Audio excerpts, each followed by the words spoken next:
Welcome to this episode of the Sports Detective Podcast Show. My name is James Williams, and today we are talking about the Iowa State Cyclones. Why are we talking about Iowa State? Well, Iowa State is 6-0 for the first time since 1938, and they are currently the odds-on favorite to win the Big 12 Conference. And I am here to tell you today that Iowa State is in a terrific position to keep on winning and to make the 12-team college football playoff. Now, some people, some deniers, some people that may not be as high on Iowa State as I am might say, hey, well, the reason that they're 6-0 is because they played some weaker competition to start the season. They had some kind of cupcakes non-conference. They played, some not so good teams in the Big 12 to start off this season. And as soon as Iowa State gets into the deeper part of their schedule, we might see them slip up. We might see them lose some of these games, and they might fall out of contention to win the Big 12 Conference. I'm here to tell you that all of that is baloney, and Iowa State is for real. They are absolute deserve to be the odds-on favorite to win the Big 12, and I think they can go to the college football playoff and potentially win a game, if not two. Why do I think that? The biggest strength of this Iowa State team right now is their defense. They are currently giving up 11 points per game. That is fifth in all of college football. They are fifth in opponents' pass yards per game, 15th in opponents' yards per game, fourth in passing coverage efficiency. They have 10 interceptions on the season, and they have only given up, which is a fifth in all of college football, and they have only given up 8 offensive touchdowns to opponents this year. They have 2 blocked punts, which is second in all of college football, 2 blocked kicks, which is tied for ninth in all of college football. This defensive team, this special teams unit, is one of the best in the Big 12 and one of the best in all of college football. And I know their rushing defense at times has seemed very vulnerable, and it seems like some teams can kind of push them around and kind of have their way with the Iowa State front at times.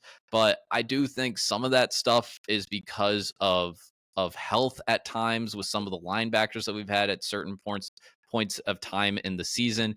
And if you're looking at Iowa State, yeah, there's sometimes, West Virginia goes down, they get a touchdown the first drive of the game, but then after that, Iowa State makes some adjustments and they basically kind of stall out basically every West Virginia drive for the rest of the game until they got a garbage touchdown in the last few minutes of the game. Iowa State, another reason, some people might say, oh, well, yeah, the defense is good, but the offense, this offense, they might not be good enough for them to keep on winning and to win the conference and go to the college football playoff and compete in the college football playoff. I'm here to tell you that even though statistically this offense isn't, blowing your socks off, this Iowa State offense has some NFL talent on it, and they can be absolutely explosive at times. Right now, they have the best wide receiver tandem in all of the Big 12 and one of the best in the country in Jaden Higgins and Jalen Noel. That is one of the best 1-2 punches. Higgins is one of the best red zone threats in college football. Jalen Noel has turned into one of the biggest big play threats in the entire sport. Those guys are going to be playing on Sundays a year from now.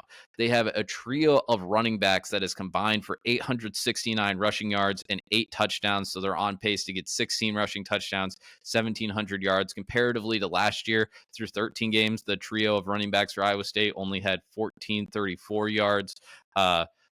Difference between this Iowa State team and other Iowa State teams like the Brock Purdy Iowa State teams is they have smart and capable people running the offense now. They have an incredibly, risk-taking play caller in Taylor Mauser, who's very creative with some of his play calls.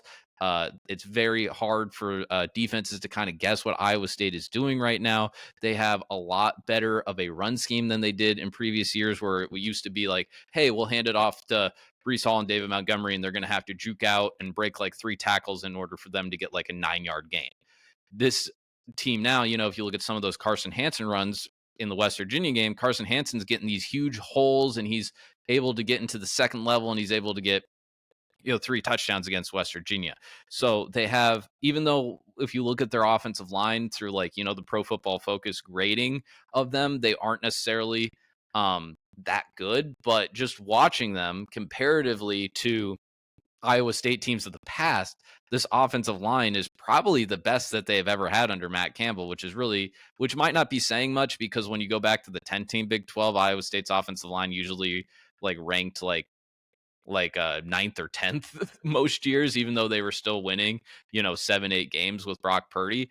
But I really like this Iowa State offense, and it's captained by and quarterbacked by, one of the most underrated quarterbacks in the sport, in Rocco Bate. If you look at his numbers under pressure, he gets better. He's like more of an efficient passer when teams try to blitz him. He again isn't going to put up crazy numbers because Iowa State doesn't need him to because they're winning multiple score games and they're not ever playing from behind. So they have been able to, in these first 6 games, kind of be able to be a mauler, be a physical team that is able to wear down defenses over the course of the game. And Rocco Bate is just, he doesn't make that many mistakes.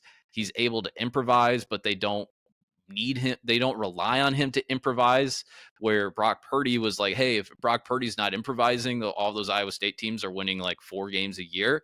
So if you were just looking at this Iowa State from a personnel standpoint, comparing it to the rest of the Big 12, I think defensively they have one of the best units in the entire conference. And I think offensively they have a top third unit in the entire conference. Combine the fact that they're already 6-0, and you're looking at the rest of the Big 12, the top teams in the Big 12 were kind of overrated looking back on it. And if you're looking at Iowa State's schedule, I think this lines up pretty well for them to continue winning. They're playing UCF this weekend. UCF has proven to be a not good team. Now that I say that, I may be jinxing Iowa State, but UCF is starting a new quarterback. They had like a bunch of like opt-outs in the middle of the season of guys that wanted to redshirt and enter the portal. They play Texas Tech at home, who Texas Tech's offense is playing pretty well, but statistically their defense has been kind of, gross. Then you're looking at Kansas, a team that has lost a lot of close games. I think they'll be playing better when Iowa State plays them in November, but this offense has taken a step back without their offensive coordinator who left to go to Penn State. Kansas has not been playing as well as we maybe thought, them being a ranked team. They may actually even miss a bowl this year. Utah. We just found out that Utah's Cam Rising is probably going to miss significant time, if not the remainder of the season. And if Utah, we've seen it over the last few years, when they don't have Cam Rising, they turn into a completely different team and they're not as efficient, and they are vulnerable, even though going to Utah, still one of the toughest places to play in the country, even if they aren't at full strength, even if they aren't the best version of themselves. But I still think Iowa State has a better chance than I thought before the season of going in there and actually getting a win. And then they finished the season against Kansas State. Kansas State got absolutely dominated by BYU earlier this year. And Kansas State, I'm telling you this, Avery Johnson is maybe more talented than Will Howard, but he's not as smart of a quarterback as Will Howard. He's not. He's incredibly inconsistent. Sometimes he's making, absolutely boneheaded, plays. In the Colorado game, he throws an interception in the fourth quarter, which almost cost them the game if they don't make a huge play on the very next drive. This Kansas State team, I know they're talented, but they might have been overrated comparatively before the season compared to like an Iowa State team, where I don't think they're as dominant on the offensive line as people thought they were going to be. And I think their defense is vulnerable. Colorado absolutely diced them up. BYU absolutely dominated them. So I don't think, again, Kansas State still might end up winning 8-9 games this year. But again, I still think they're a team that Iowa State could potentially, go in, have the last game of the year, and handle them pretty easily. So if I'm just looking at this Iowa State schedule, it's not crazy to say this team could go 12-0. It is absolutely not crazy at all. If they can keep up with this high level of play, if their defense can continue to be dominant, if their secondary can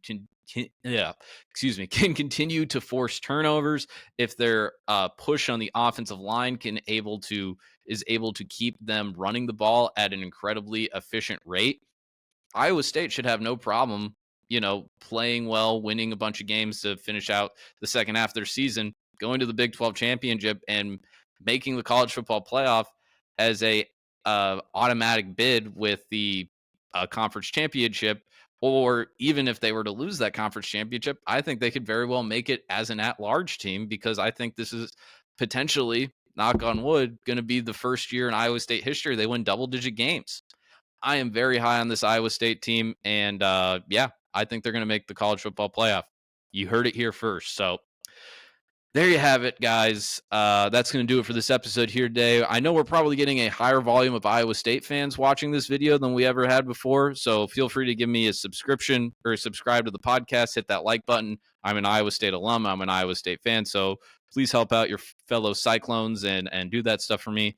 Feel free to check out the rest of the Sports Detective Podcast channel page to find other videos that you may like. We talk NFL, we talk college football, we talk basketball, a little bit of sports media stuff here and there. So make sure you check out the channel to see if you can find some other videos that you like. Again, like and subscribe. Thank you so much for watching. I'll talk to you next time.